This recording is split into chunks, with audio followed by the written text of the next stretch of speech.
গরমে রাজধানী সহ দেশের বিভিন্ন জায়গায় শনিবার সকাল থেকেই থেমে থেমে হচ্ছে বৃষ্টি।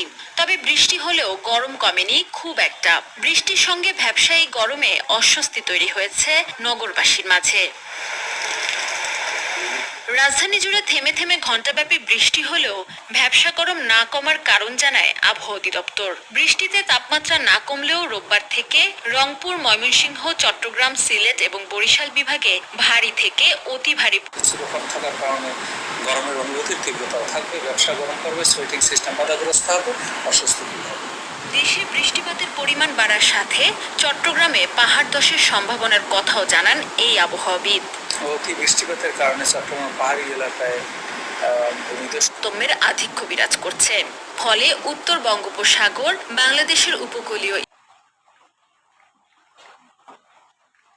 কক্সবাজার, চট্টগ্রাম,